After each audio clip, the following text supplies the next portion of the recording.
दोस्तों, जब हम मॉस्को को देखते हैं तो हमारे सामने एक चमचमाता हुआ महानगर दिखाई देता है, जहां ऊंची ऊंची इमारतें, आधुनिक मेट्रो, दुनिया की सबसे बड़ी अर्थव्यवस्था में शामिल रूस और क्रेमलिन की मजबूत सत्ता। लेकिन इतिहास में एक समय ऐसा भी आया था जब यही मॉस्को भूख, बेरोजगारी, अपराध, राजनीतिक हिंसा और आर्थिक तबाही का प्रतीक बन गया था। बहुत से इतिहासकार मानते हैं कि मॉस्को का बुरा दौर 1990 से शुरू हुआ और 1998 के आर्थिक संकट में अपने चरम पर पहुंच गया। यह वह समय था जब दुनिया की दूसरी सबसे बड़ी महाशक्ति सोवियत संघ बिखर रही थी और उसके साथ ही मॉस्को की पूरी व्यवस्था भी टूट रही थी। कहानी की शुरुआत 1980 के दशक के अंतिम वर्षों से होती है। सोवियत संघ बाहर से भले ही एक महाशक्ति दिखता था, लेकिन अंदर से उसकी अर्थव्यवस्था कमजोर हो चुकी थी। उद्योग का उत्पादन घट रहा था, सरकारी योजना असफल हो रही थी और जनता की जरूरतें भी पूरी नहीं हो पा रही थी। 1988 और 1989 के बाद आर्थिक संकेतकों में गिरावट साफ दिखाई देने लगी थी। 1990 तक राष्ट्रीय आय कम होने लगी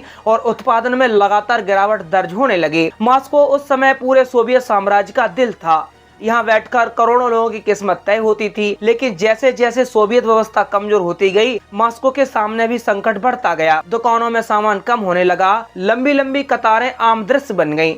लोग घंटों लाइन में खड़े रहते थे ताकि उन्हें दूध, रोटी या अन्य जरूरी सामान मिल सकें। एक समय ऐसा आया जब लोगों को यह भरोसा भी नहीं रह गया कि अगले दिन उनकी जरूरतों की वस्तुएं उपलब्ध होंगी। उसी दौरान मिखाइल गोर्बाचेव ने पेरेस्ट्रोइका और ग्लासनोस्त जैसी नीतियां लागू की। उनका उद्देश्य व्यवस्था को सुधारना था, लेकिन इन सुधारों ने सोवियत संघ के भीतर दबे हुए संकट को और उजागर कर दिया। राजनीतिक बहसें बढ़ी, अलग अलग गणराज्यों में स्वतंत्रता की मांग तेज हुई और केंद्र सरकार की पकड़ कमजोर होने लगे। 1991 आते आते स्थिति विस्फोटक हो चुकी थी। अगस्त 1991 में कट्टरपंथी नेताओं ने तख्ता पलट की कोशिश की। मॉस्को की सड़कों पर टैंक उतर आए। दुनिया की नजरें अब मॉस्को पर टिक गईं। बोरिस येल्त्सिन एक टैंकर पर चढ़कर विरोध का प्रतीक बन गए। तख्ता पलट विफल हो गया, लेकिन इस घटना ने सोवियत संघ के अंत को और तेज कर दिया। कुछ ही महीनों बाद दिसंबर 1991 में सोवियत संघ आधिकारिक रूप से समाप्त हो गया। सोवियत संघ के टूटने के बाद रूस स्वतंत्र हो गया, लेकिन उसके सामने सबसे बड़ी समस्या थी अर्थव्यवस्था। मॉस्को अब एक विशाल साम्राज्य की राजधानी नहीं, बल्कि संघर्षरत रूस की राजधानी बन चुका था। सरकार ने बाजार आधारित सुधार शुरू किए, कीमतों पर सरकारी नियंत्रण हटाया गया, अचानक बाजार खुल गया, लेकिन इसका असर बहुत दर्दनाक निकला। वस्तुओं की कीमतें तेजी से बढ़ने लगी, लोगों के जीवन भर की बचत लगभग बेकार हो गई। 1992 में महंगाई इतनी बढ़ी कि सामान्य परिवारों के लिए जीवन चलाना कठिन हो गया। अब आप कल्पना कीजिए कि आपने पूरी जिंदगी मेहनत करके पैसे बचाए हों और कुछ महीनों में उनकी कीमत लगभग खत्म हो जाए। यही उस दौर में लाखों रूसियों के साथ हुआ। बुजुर्गों की पेंशन बेकार हो गई, मध्यम वर्ग टूट गया, लोगों को अपने घर का सामान बेचकर गुजारा करना पड़ा। मॉस्को की सड़कों पर ऐसे लोग दिखाई देने लगे जो पहले इंजीनियर, शिक्षक या वैज्ञानिक थे, लेकिन अब छोटी मोटी चीजें बेचने को मजबूर थे। 1992 से 1995 के बीच रूस में महंगाई ने रिकॉर्ड स्तर छू लिया। हजारों प्रतिशत तक मूल्य वृद्धि हुई। लोगों की वास्तविक आय तेजी से गिर गई, गरीबी बढ़ती चली गई। कई अध्ययनों के अनुसार लाखों लोग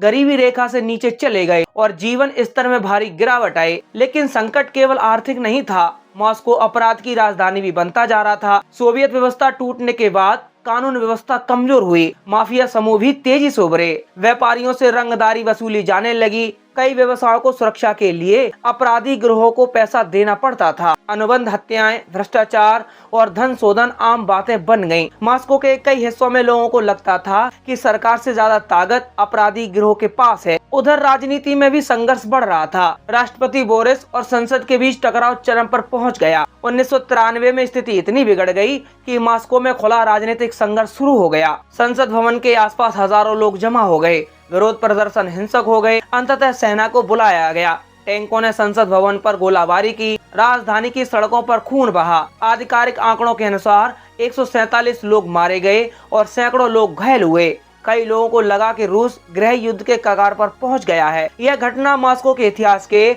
सबसे काले अध्यायों में गिनी जाती है। सोवियत संघ के पतन के बाद लोकतंत्र की उम्मीदें थीं, लेकिन राजधानी में टैंकों द्वारा संसद पर हमला होना दुनिया के लिए चौंकाने वाला दृश्य था। इसके बाद भी हालात जल्दी नहीं सुधरे। 1994 से लेकर 1996 तक चेचन्या युद्ध ने रूस को और कमजोर कर दिया। युद्ध का आर्थिक बोझ बढ़ता गया, सैनिकों के सब लौटते रहे, जनता का भरोसा सरकार पर कम होता गया, एल्त्सिन की लोकप्रियता गिरती चली गई। कई बार तो ऐसा लगा कि रूस राजनीतिक रूप से बिखर सकता है। इसी दौरान एक नया वर्ग उभर रहा था, जिसे बाद में ओलिगार्क कहा गया। सरकारी संपत्तियों का निजीकरण किया गया, लेकिन यह प्रक्रिया विवादों से घिरी रही। कई बड़े उद्योग बेहद कम कीमतों पर कुछ प्रभावशाली लोगों के हाथों में चले गए। देखते ही देखते कुछ लोग अरबपति बन गए, जबकि आम जनता गरीबी में धंसती चली गई। यह असमानता मॉस्को की सड़कों पर साफ दिखाई देने लगी। एक तरफ महंगी कारें थीं और आलीशान रेस्तरां थे, तो दूसरी तरफ पेंशन के लिए लाइन में लगे बुजुर्ग थे।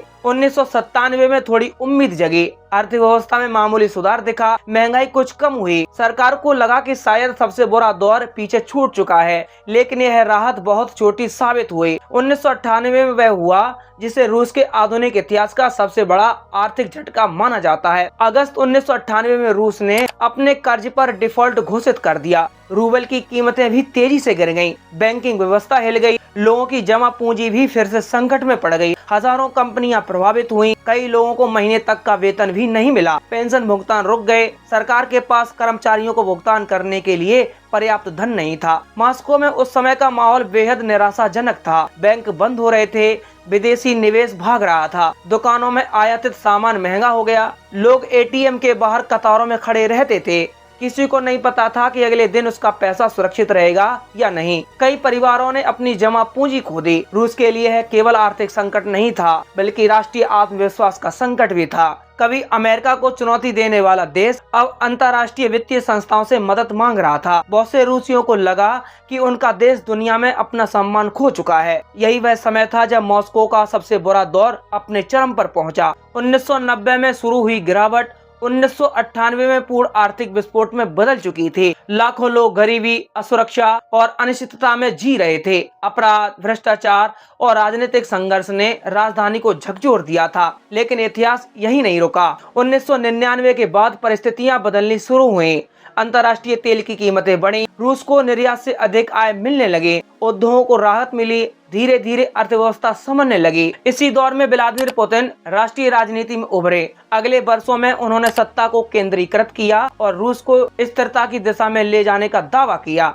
आज मॉस्को की चमकती सड़कों पर लोग चलते हैं तो शायद उन्हें अंदाजा भी नहीं होता कि सिर्फ 3 दशक पहले यह शहर भूख, महंगाई, अपराध और राजनीतिक हिंसा का प्रतीक बन चुका था। सोवियत संघ का पतन, आर्थिक सुधारों का दर्द, 1993 का संवैधानिक संकट और 1998 का वित्तीय पतन, इन सब ने मिलकर मॉस्को के इतिहास का सबसे अंधकारमय दौर बनाया। और शायद यही कारण है कि आज भी रूस की राजनीति, उसकी सुरक्षा सोच और उसकी राष्ट्रीय मानसिकता को समझने के लिए 1990 के उस कठिन दशक को समझना बेहद जरूरी है, क्योंकि आधुनिक रूस की कहानी वास्तव में उसी अंधेरे दौर की राख से शुरू होती है।